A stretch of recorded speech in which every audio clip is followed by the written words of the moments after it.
감사합니다. 하나님 말씀 오늘 시편 1편을 보시겠습니다. 하나님 말씀 시편 1편입니다. 구약 성경 딱 중간에 시편이 있습니다. 시편 1편을 한번 더 읽겠습니다. 1절에서 6절까지 교독하시겠습니다. 복 있는 사람은 악인들의 꾀를 따르지 아니하며 죄인들의 길에 서지 아니하며 오만한 자들의 자리에 앉지 아니하고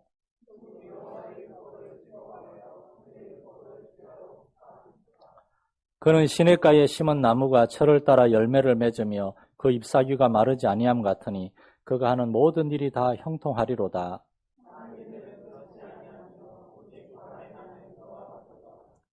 그러므로 악인들은 심판을 견디지 못하며 죄인들이 의인들의 모임에 들지 못하리로다.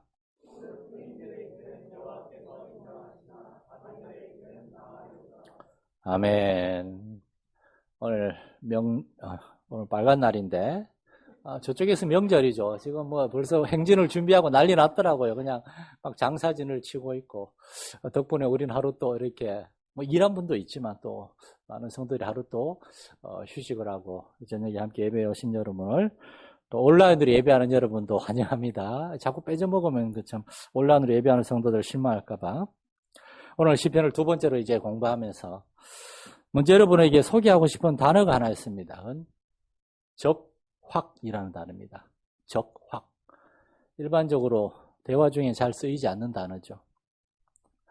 관역 적자에 구들 확자를 써서 적확이라는 말은 관역에 정확하게 꽂힌다는 말인데 어떤 일에 대한 어떤 묘사나 판단을 올바로 하는 것을 적확. 저는 설교를 준비하면서 성경을 연구하면서 종종 이 단어를 마음속에 떠올리곤 합니다. 나는 과연 하나님의 말씀을 적확하게 하나님의 뜻이란 게 있는데 거기에 정말 최대한 가까이 가기 위해서 충분히 묵상하고 기도하면서 연구하고 있는가?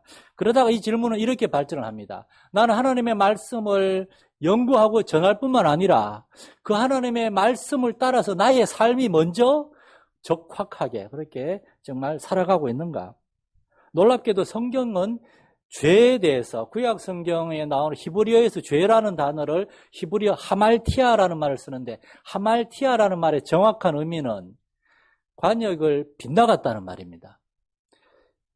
성경의 시대 사람들은 하나님의 뜻은 커다란 이 관역에서 한가운데 그게 하나가 하나님의 뜻이고 그 한가운데 빼고는 다 하나님의 뜻이 아니라는 거예요. 하나님의 뜻이라는 게 그렇게 적확해야 된다는 겁니다.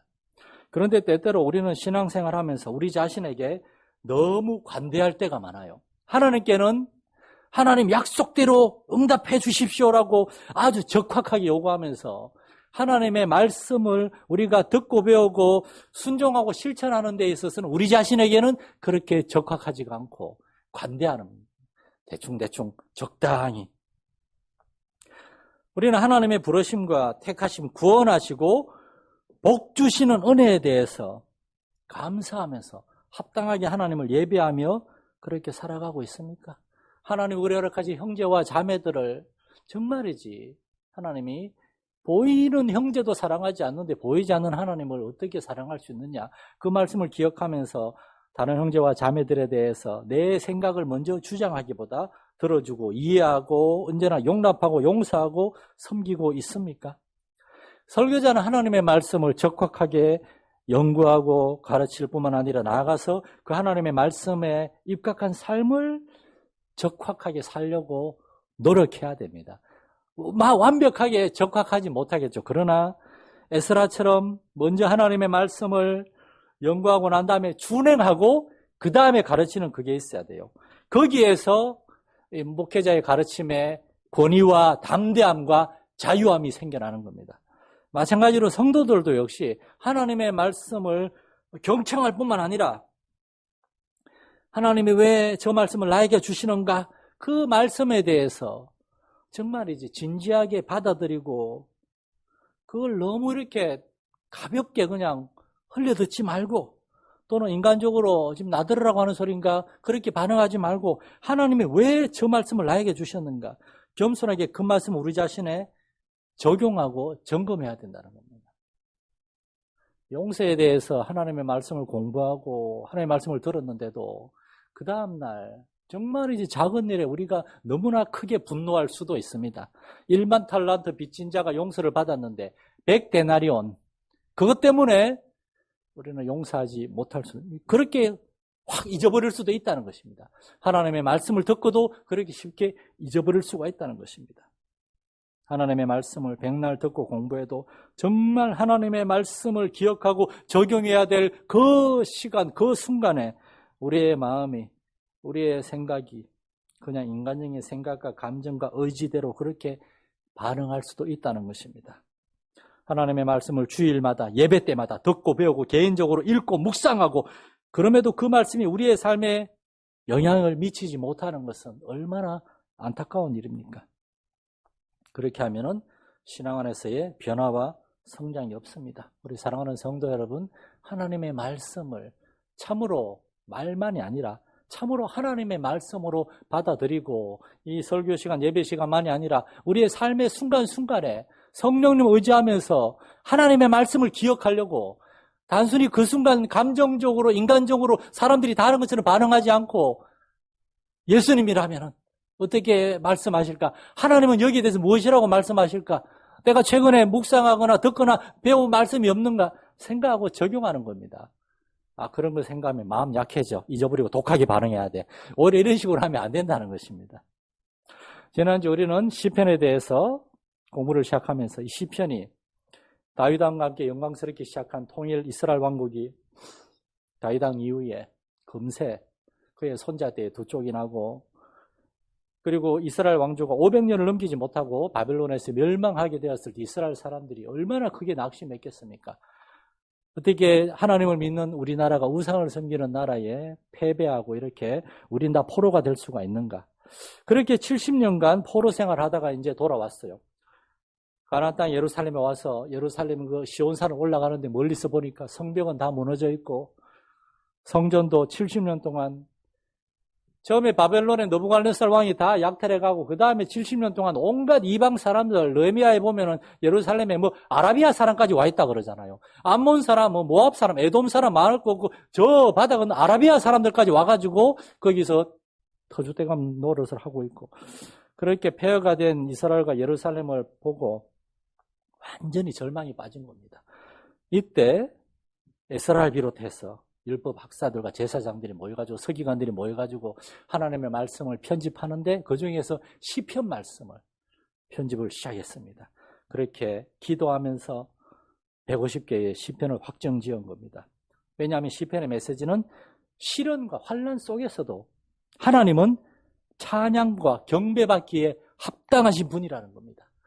우리가 어려움이 많고 하나님 우리 기도 응답해 주지 않고 하나님 우리를 구원해 준 것 빼고 우리에게 복이라고는 하나도 안 주셨다 하더라도 우리는 결코 하나님을 원망할 수 없고 원망해서는 안 되는 그러한 사람들이라는 것입니다. 시편의 저자들은 개인적으로 엄청난 역경 속에서 어렵고 힘들고 그들의 마음이 완전히 땅바닥에 떨어져 있는 그러한 가운데서도 불신자들처럼 불평과 원망과 반항과 저주 그렇게 반응하지 않고 하나님 앞에 나아가서 마음을 열고 울면서 하나님 앞에 울면서 기도하고 예배드렸던 사람들 거기에서 나온 시가 바로 시편이라는 겁니다. 지난주에도 말씀드렸지만 우리 성도 여러분 답답하고 힘들 때 속상할 때 너무 화나고 억울하고 괴로울 때 자꾸 이 사람 저 사람한테 얘기하고 그러지 말고 시편 저자들처럼 하나님 앞에 나가서 기도하면서 시편을 읽을 수 있기를 강하게 권면을 드립니다. 이 시편의 저자들은 우리처럼 어렵고 힘든 시기를 다 겪었어요. 어쩌면 우리보다 더 혹독한 그러한 일들을 당했음에도 불구하고 그들은 눈물의 기도와 찬양의 노래를 통하여 울며 씨를 뿌리러 나아가는 자는 기쁨으로 거두리로라. 그 믿음을 잃지 않았던 사람들입니다. 그래서 우리가 시편을 공부하면서 먼저는 우리가 하나님의 높고 위대하심과 하나님은 지금도 일하고 계신다는 것. 우리가 그걸 보지 못해서 그러지 하나님 일하고 계시다는 것. 그리고 그런 걸 볼 수 있는 믿음의 눈. 그런 걸 가진 사람들이 참된 복을 받은 사람이라는 걸 깨달을 수 있기를 원합니다. 그래서 시편 1편은 복 있는 사람은, 성경이 딱 중간에 시편이 위치했는데 그 시편을 펴니까 복 있는 사람은, 이 복 있는 사람은, 이 말이 가장 정확한 번역은 복 받을 사람이라고 말씀을 드려요. 복 받을 사람은 어떤 사람들입니까? 복 받을 사람에 대해서 세 가지를 조심해야 되고 한 가지를 붙들어야 된다고 얘기합니다. 복. 하나님을 믿는 우리의 가장 큰 복은 구원의 복입니다. 하나님께 죄사함 받고 하나님의 자녀가 되었습니다. 저를 비롯하여 여러분 모두가 아시고 존경에 맞이하는 영국의 마틴 로이드 존스 목사님은 그렇게 얘기했습니다. 오늘날 교회가 가장 긴급하게 필요한 것은 우리가 구원받은 하나님의 자녀라는 가장 기본적인 믿음, 확신입니다. 하나님이 나를 구원하셨고 하나님이 나의 아버지가 되시는데 뭐가 그렇게 두렵습니까? 뭐가 그렇게 불만이 많습니까? 당장은 아니더라도 하나님의 때에 하나님이 반드시 응답해 주실 텐데 왜 그걸 믿지 못하고 기다리지 못합니까? 구원의 확신, 하나님의 자녀라는 확신, 교회가 지금 가장 신속하게 긴급하게 회복해야 될 믿음이 바로 이겁니다. 그렇게 얘기했습니다. 저도 그런 생각이 듭니다. 아주 전적으로 동의합니다. 내가 하나님께 구원받고 하나님의 자녀가 되었다. 하나님이 나의 아버지가 되었다. 이 한 가지 사실을 우리가 충분히 믿고 깨닫고 있다면 그것만으로도 여러분이 지금 겪고 있는 어려움들이나 앞으로 또한 겪게 될 어려움들이 결코 여러분을 넘어뜨리지 못할 것입니다. 그 모든 시련과 고통, 지금 당하고 있는 일들도 앞으로 우리가 만나게 될 고통들까지도 이 하나님의 구원의 은혜가 다 덮고도 남음이 있을 정도로 크기 때문입니다. 나아가서 이렇게 내가 하나님의 구원받은 사랑받는 자녀다라고 하는 사실은 우리는 이 세상의 모든 영적인 공격과 감정적인 공격, 세상의 공격을 다 이겨낼 수 있는 가장 강력한 믿음의 무기가 될 겁니다. 우리 교회가 이러한 믿음이 회복되어서 정말 어려운 순간에, 유혹의 순간에 하나님 앞에 이 믿음 가지고 하나님을 붙들고 의지할 수 있는 우리 성도들 교회 될 수 있기를 축원합니다. 나아가서 하나님은 우리에게 또한 복을 많이 주신다고 하셨습니다. 지난주에 저는 로마서 12장 말씀을 소개해드렸어요. 매일 아침마다 읽으면서 기도하고 있습니다. 여기에 잠깐 제가 올려놨는데 다시 한번 소개해드리고 싶습니다. 사랑에는 거짓이 없나니 악을 미워하고 선에 속하라. 형제를 사랑하여 서로 우애하고 존경하기를 서로 먼저 하며 부지런하여 게으르지 말고 열심을 품고 주를 섬기라. 소망 중에 즐거워하며 환난 중에 참으며 기도에 항상 힘쓰며 성도들의 쓸 것을 공급하며 손 대접하기를 힘쓰라. 저는 여기에 하늘나라가 있다고 그렇게 확실하게 믿습니다. 우리가 하늘나라에 가면 저렇게 될 거예요. 근데 여기에서도 그런 연습이 필요합니다. 거짓 없는 사랑으로 우리의 배우자들과 우리의 부모님들과 우리의 자녀들을 사랑하고 이를 위해서 그들 앞에서 부끄럽지 않고 떳떳한 사람이 되고자 노력하는 겁니다. 나아가서 우리 주변에 하나님이 보내주신 형제와 자매들, 이 교회의 성도들, 그들을 정말이지 열심을 품고 대충대충이나 억지로가 아니라 정말 최선을 다해 그들을 사랑하고 섬기는 겁니다. 바울사도 뭐라 그랬습니까? 믿음이 열악한 사람이 내가 우사에게 바친 고기를 먹고 시험에 들 것 같으면 나는 평생 고기를 먹지 않겠습니다. 한 영혼 한 영혼을 정말 생각하고 배려하면서 말하고 행동하고 결정을 한 겁니다. 무엇보다도 언제나 이 말씀 앞에서 우리 자신을 점검하면서 기도할 수 있기를 바랍니다. 이런 수고를 포기하는 순간 꼭 그렇게 힘들게 살아야 됩니까? 그냥 좀 쉽게 편하게 삽시다. 이렇게 말하는 순간 우리 안에서 무엇인가 무너지기 시작하는 겁니다. 우리의 마음 중심에서 하나님의 말씀과 성령님이 쫓겨나는 겁니다. 나가는 게 아니라 저 중심에서 귀퉁이로 밀려나고 우리의 마음의 왕좌는 우리 자신과 사탄 마귀가 주는 그러한 생각들, 그래서 무엇이 옳고 그른가에 대한 분별력이 흐트러지면서 그 이후로 우리는 하나님의 말씀에 대한 진지한 고민을 하는 수고를 포기하고 충분히 생각하고 기다리고 인내하지 못하고 그냥 기분 내키는 대로 세상 사람들하고 똑같이 생각하고 말하고 그렇게 우리의 관계를 깨뜨려 나갈 수가 있다는 것입니다. 그러므로 오늘 시편에서 말하는 복 있는 사람은 이 로마서 12장 9절에 13절 같은 이러한 삶을 회복하는 겁니다. 어떻게 저러한 사람을 회복하고 어떻게 저것이 진짜 복이구나 그걸 깨달을 수 있는가?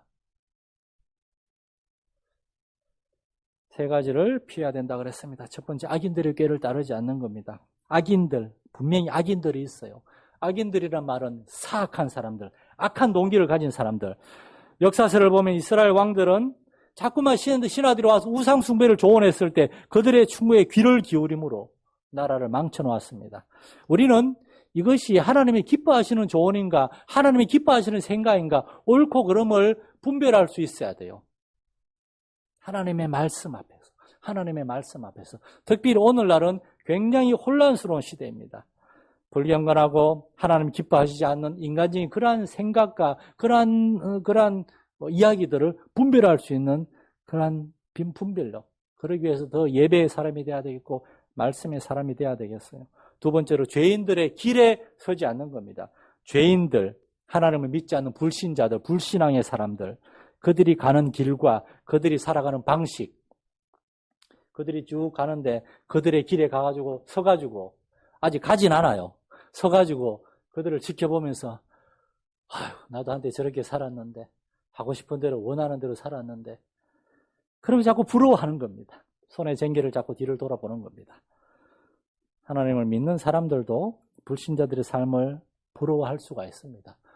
우리의 삶의 시련과 환난, 어려움, 우리가 원하는 대로 인생이 흘러가지 않고 경제적인 물질의 어려움이나 또한 가족들 간의 어떤 인간관계 어려움이나 어떤 자관 여러 가지 인생의 크고 작은 어려움들이 많이 있잖아요. 그러한 일들 속에 너무 지치고 힘들면은 하나님을 믿는데 왜 하나님이 안 도와주시나 이렇게까지 나아가는 겁니다. 우리 안에서 이러한 생각을 하면은 이러한 생각을 듣고 귀신같이 달려오는 귀신이 있습니다. 마귀입니다. 그리고 우리 안에서 역사하기 시작하는 겁니다. 마태복음 7장 13절 14절에서 좁은 문과 넓은 문을 얘기하잖아요. 넓은 문, 넓은 길, 쉽고 편하고 내가 원하는 것, 세상이 좋아하는 것 다 있는 것 같고 그러나 그 끝은 멸망의 길입니다. 우리 성도들이 하나님께 받은 은혜와 축복을 깨닫고 주의 종을 통해서 교회를 통해서 여러분이 받은 직분을 진지하게 받아들이고 책임 있는 삶과 사명을 감당할 수 있어야 되겠습니다. 전 때때로 오늘날 우리는 하나님을 너무 망령되게 생각하고 있지 않는가? 하나님을 망령되게 생각한다라는 말을 오늘날 표현으로 하면은 하나님을 우습게 생각한다는 겁니다. 하나님이 주신 구원을, 이 구원의 은혜와 축복을 아주 값싼 구원으로 생각하고 이것이 얼마나 크고 놀라운 은혜인지를 몰라요. 그리고 하나님께 받은 은사와 직분을 잊어버리고 이거 있어도 그만 교회 전부 다 집사인데 그렇습니까 여러분? 집사의 직분이 그렇게 가벼운 겁니까? 하나님은 다 보고 계시고 다 듣고 계시고 우리 마음의 깊은 중심을 다 알고 계십니다. 저는 목회자인 저도 제가 받은 이 담임 목회자의 사명과 직분을 정말 두렵고 떨림으로 감당하기를 원하고 우리 성도들도 여러분이 받은 그 은사와 직분들을 하나님 앞에서 두렵고 떨림으로 감당할 수 있는 그런 교회가 됐으면 좋겠습니다. 세 번째로 오만한 자들의 자리에 앉지 아니어야 됩니다. 오늘 오만한 자리에 대해서 좀 자세히 볼 건데 여기서 우리는 하나님의 말씀에 놀라운 이 지혜와 통찰력을 볼 수가 있어요. 성경은 오만한 자들의 자리에 앉지 말라고 합니다. 왜냐하면은 오만한 사람들, 자기가 최고인 줄 아는 교만한 사람들의 특징이 바로 자리 싸움이라는 것을 성경은 아는 겁니다. 예수님은 잔치 자리에 가서 높은 자리부터 앉지 말라, 저기 낮은 자리에 가 있으라. 그러면은 사람들이 와서 어이구 형제요 여기가 아니고 저 높은 자리입니다. 근데 사람들은 서로 유대인들 바리새인들이 서로 높은 자리에 가 있다가 거기 아닌데요 내려오세요. 네. 자리 싸움. 예. 나중에 우리 교회도 그렇게 되면은 그런 일이 저는 없을 거라고 믿지만은 장로님들 많은 교회에서 주보에 장로님들 이름 쓰다가 순서 틀리게 쓰면 난리 나는 거 아시죠? 장로님 와가지고 주보 맞는 사람 누굽니까? 주보 이렇게 오타 보면서 그런 것도 봐야 돼요. 제가 서울에 장로님 12분인 교회 옛날에 갔다가 선임 장로님이 누군지도 모르고 제가 실수 많이 했습니다, 그냥. 성경은 우리 마음속에는 이러한 마음들이 있을 수가 있다고 얘기합니다. 오만한 마음. 그런데 오만한 자들의 이 자리 좋아하는 거, 이 오만한 자들은 사실은 불신앙의 죄는 아니에요. 악인들의 꾀, 죄인들의 길과 비교하면은 오만한 자의 자리라는 것은 그렇게 크게 나빠 보이진 않습니다. 우리는 어떻게 오만할 수도 있지 않는가 하는 겁니다. 그런데 성경에서 여기서 주목하는 것은 오만한 자들처럼 나도 높은 자리에 앉고 싶다 하는 그러한 마음, 우리의 마음의 중심과 동기에 대해서 이 시편 1편은 얘기하고 있는 겁니다. 그러면서 오만한 자, 이것이 특별히 하나님을 믿는 우리에게 있어서 얼마나 중요한 일인가. 오만하다라고 하는 말은 히브리어 단어 루츠라고 하는 말인데 그 정확한 번역은 경멸하는 사람, 비웃는 사람 그런 뜻입니다. 신약 성경에서 이 오만한 자들을 헬라어로 번역했고 그 다음에 거기서 영어로 번역했는데 영어 번역은 모크라고 돼서 모크라는 말도 비웃는 사람, 조롱하는 사람이란 말이에요. 높은 자리에서 다른 사람을 비웃고 조롱하고 경멸하는 사람, 이게 오만한 자들의 자리. 옛날 왕들의 시대에 계급 사회는 굉장히 심했겠죠. 오늘날의 시대에도 그러한 보이지 않는 그러한 계급이 존재하고 있습니다. 우리의 마음속에는 언제나 나는 나를 높이고 나보다 나를 낮은 사람에 대해서는 비웃고 깔보는 마음이 있을 수 있어요. 나아가서 나는 언제나 옳고 다른 사람은 틀렸다라고 하는 생각이 있을 수도 있다는 것입니다. 그러니까 얘기를 들으려고 하지 않고 자꾸만 말하고 가르치려고만 하는 거예요. 옛날에 어떤 사람이 기독교인들을 말 잘하는 말쟁이라고 했는데 너무 부끄러웠어요. 목회자인 저도 사적인 자리에서는 저는 강단에서 많이 이야기하니까 사적인 자리에서는 성도들 이야기를 좀 많이 들으려고 하는 편입니다. 성도들이 목사님도 뭐라고 얘기 좀 하세요. 이렇게 왜 저만 얘기합니까? 저는 항상 얘기하니까 여러분 만나면 들어야죠. 그런데도 저도 사실은 말 많은 사람 편에 들거든요. 우리가 얼마나 이렇게 말하기를 좋아합니까? 들어야 됩니다. 성경은 우리에게 겸손한 마음으로 입을 좀 닫고 자꾸 높은 자리에 가지 말고 낮은 자리에 가서 사람들이 이야기를 들으라고, 그들의 마음을 헤아리라고. 교회는 언제나 이러한 유혹을 주의하고 점검하고 또 점검해야 됩니다. 종종 사람들은 돈 많고 높은 자리에 있는 사람들과 그들과 만나고 가난하고 작은 교회 목회자와 성도들은 깔보고 무시하고 합니다. 지방에만 가도 작은 교회 목사님들이 발언할 때 되면 시끄럽고 듣지도 않습니다. 큰 교회 목사님하고 장로님들이 얘기할 때는 다 경청하고, 그러니까 저 같은 사람은 말을 못해요. 할 말도 없고. 목회자나 선교사라고 하는 사람들이 가난한 사람들의 초대에는 응하지 않고 돈 많고 지위가 있는 사람들의 초대에는 응하는 모습들, 선교지에서부터 얼마나 많이 봤는지 모릅니다. 예수님은 죄인들과 함께 식사하고 주로 대화하는 걸 좋아하셔가지고 죄인들의 친구라는 그러한 별명을 받으셨는데, 오늘날 교회 목사님들은 크고 힘 있는 사람들이 모여서 조찬 기도회를 합니다. 한 끼에 10만 원, 20만 원 하는 그 동네에서 제일 비싼 호텔에 모여가지고 조찬 기도회 합니다. 저는 매년 기도합니다. 저놈의 조찬 기도회 없어지게 해달라고. 그리고 그렇게 가장 비싼 호텔에 모여서 한 끼에 몇십만 원 하는 비싼 음식을 첫 잔을 빼겠습니다. 먹으면서 가난하고 소외된 영혼들에게 어떻게 복음을 전할까 논의한다고 하고 있습니다. 얼마나 웃기는 짬뽕입니까? 우리가 피해야 할 것 3가지. 악하고 불의한 동기를 가진 사람들 분별할 수 있고 조심해야 되겠고, 하나님 없이 세상이 전부인 것처럼 살아가는 사람들의 길과 그들의 사는 모습을 부러워하는 마음 조심해야 되겠고, 3번째로 하나님 앞에서 겸손하고 또 겸손할 수 있어야 되겠습니다. 작은 자들을 언제나 사랑하고 존중하며 섬기는 그러한 삶, 그러한 교회가 돼야 돼요. 왜냐하면 우리 자신이 그러한 작은 자였기 때문에. 4번째로, 그렇다면 어떻게 하면 복받을 사람이 될 수 있을까요? 한 가지를 붙들어야 됩니다. 한 가지를 취해야 돼요. 바로 하나님의 말씀을 붙드는 겁니다. 우리가 피해야 할 것은 3가지인데 붙들어야 될 것은 한 가지입니다. 신앙생활은 그만큼 단순하고 명료합니다. 2절 말씀에 오직 여호와 율법을 즐거워하여 그의 율법을 주야로 묵상하는 자, 이러한 사람이 복받을 사람이라는 겁니다. 하나님의 말씀을 즐거워하고 그래서 그 말씀을 날마다 묵상하는 것. 하나님의 말씀을 즐거워한다. 이 말은 무슨 말인가 하면은 하나님을 사랑하고 하나님을 경외한다는 말입니다. 그냥 사랑만 하는 것이 아니라 사랑하는 하나님을 존중하고 높인다는 겁니다. 저는 우리 청년들한테도 그런 얘기하지만 우리 학생들한테도 그런 얘기합니다. 나중에 애인을 만나면 그 남자친구, 여자친구가 너를 얼마나 존중하는가, 너를 귀하게 생각하고 이렇게 잘 존중하는가, 그걸 보라고. 너한테 함부로 말하고 함부로 대하는 놈은 일찌감치 그냥 차버려야 된다고. 사랑에는 존경과 경외심이 있어야 돼요. 하나님을 사랑합니다. 그런데 내 마음대로 살아요. 하나님을 경외하지 않는 겁니다. 그렇다고 하나님을 경외하고 무서워하고 그렇게만 하라는 게 아니라 하나님을 사랑하고, 그래서 하나님을 그만큼 중요하게 생각하기 때문에 하나님의 말씀을 읽고 들으려고 그러고 그 말씀을 즐거워하고.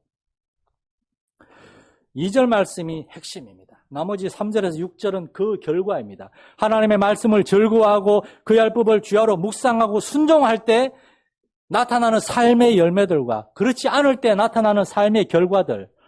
우리는 결과에 대해 너무 집중하는데 결과와 열매는 사실은 저절로 일어나는 거예요. 우리가 율법을 즐거워하고 그의 율법을 주야로 묵상하면은 그런 사람들은 시냇가에 심은 나무처럼 철을 따라 열매를 맺고 그 잎사귀가 마르지 아니하고 그가 하는 모든 일이 다 형통할 것이라고. 형통할 것이라고.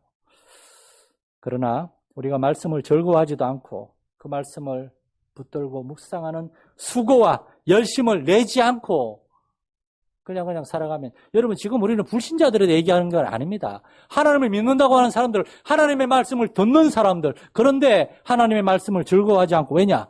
하나님을 그만큼 사랑하고 하나님을 경외하지 않기 때문에, 하나님을 우습게 여기기 때문에 하나님의 말씀도 그렇게 우습게 여기고 그렇게 살 경우에 4절 말씀에 우리는 악인들처럼 바람에 나는 겨와 같게 되는 겁니다. 이 말씀은 정확하게 마태복음에 예수님의 산상수훈의 결론, 마태복음 7장 후반절에 예수님이 하신 말씀과 동일합니다. 마태복음 7장 24절 이하에 보면, 그러므로 누구든지 나의 이 말을 듣고 행하는 자는 그 집을 반석 위에 지은 지혜로운 사람 같으리니 비가 내리고 창수가 나고 바람이 불어 그 집에 부딪히되 무너지지 아니하나니 이는 그 주추를 반석 위에 놓은 까닭이요. 나의 말을 듣고 행하지 않는 자는 그 집을 모래 위에 지은 어리석은 사람 같으리니 비가 내리고 창수가 나고 바람이 불어 그 집에 부딪힘에 무너지고 그 무너짐이 심하니라. 시냇가에 심겨진 나무, 열매 맺고 언제나 잎사귀가 푸른 이 싱싱한 이러한 나무, 이거는 아주 그냥 반석 위에 세워진 견고한 집과 같습니다. 반석 위에 이렇게 땅을 파자면 얼마나 힘들겠습니까? 겨울에 땅 파기만 해도 힘든데 반석 큰 바위를 깨고 거기다 기초를 넣었으니까 얼마나 힘들겠어요. 신앙생활 그렇게 해야 된다는 겁니다. 열심을 내야 된다는 겁니다.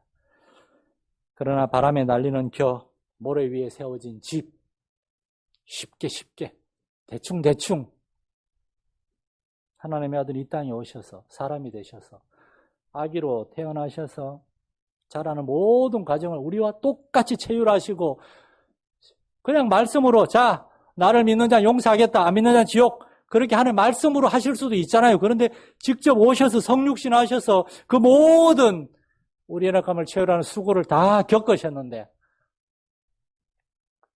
우리는 하나님을 믿는다고 하면서 너무나 쉽게 믿음이란 단순하고 명료합니다. 그러나 하나님을 섬기는 삶은 결코 쉽지 않습니다. 하나님들의 나라에 들어가면 많은 시련과 환난을 받아야 되고 시험을 통과해야만 합니다. 그러나 우리가 하나님을 사랑한다면 우리는 하나님의 말씀을 사랑할 것이고, 우리가 하나님을 경외한다면 하나님의 말씀을 무겁게 받아들이고 그 말씀을 날마다 읽고 묵상하고 그 말씀에 순종하려고 할 것이고, 여러분 이렇게만 하면 됩니다. 그러면 그 뒤에 우린 저절로 생명력이 넘치고 우리 안에 기쁨과 평안이 넘치고 이제는 다른 사람의 어떤 그런 공격에도 쉽게 우리는 인간적으로 반응하지 않고 그런 여유가 생기고 감사가 생기고 겸손함이 생기고 저절로 그렇게 변화되고 성장하게 되어 있습니다. 우리 사랑하는 성도 여러분이, 우리 마산전리교회가 이 시편 말씀처럼 피해야 될 것을 피하고 분별하고 피하고 취해야 될 것 한 가지를 붙들기 위해서 열심을 품고 주를 섬김으로 하나님을 사랑하는 사람, 하나님을 경외하는 사람, 하나님의 말씀의 사람들이 되어서 이러한 놀라운 복을 받을 뿐만 아니라 삶이 형통케 되는 은혜와 축복이 있기를 간절히 축원합니다. 하나님 아버지, 이 세상을 살아가면서 우리에게 얼마나 불평과 불만족한 것들이 많습니까?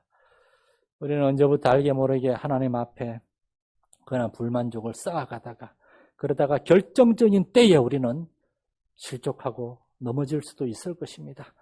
하나님 앞에 은혜를 회복하기 위하여 예배의 자리, 말씀을 듣고 배우는 자리, 말씀을 듣고 그 말씀을 마음에 묵상하고 새김으로 하나님께서 성령께서 그 말씀으로 우리를 만지시고 새롭게 하시는 그러한 은혜가 있게 하여 주시옵소서. 우리 성도들, 나는 왜 이렇게 삶이 평탄하지 않고 형통하지 않고 이렇게 안 되는 게 많고 힘든 게 많은가? 오 하나님 앞에 형통의 사람이 되기 위해서 말씀으로 돌아오게 하시옵소서. 예배의 자리로 하나님 앞에 나오게 하시옵소서. 세상으로 나가봐야 형통은커녕 오히려 멸망의 길밖에 없음을 알게 하여 주옵소서. 우리 사랑하는 성도들과 혹시나 여러 가지 어려운 일 가운데 중에 시험 들어있는 성도들 성령으로 회복시켜 주시고 말씀의 자리로 은혜 자리로 회복시켜 주시기를 원하며 우리가 이제는 그들에게 찾아가서 그들을 위로하고 그들을 일으켜 세워줄 수 있는 하나님의 은혜의 일꾼들 되게 하여 주옵소서. 우리 주 예수님의 이름으로 기도드립니다. 아멘.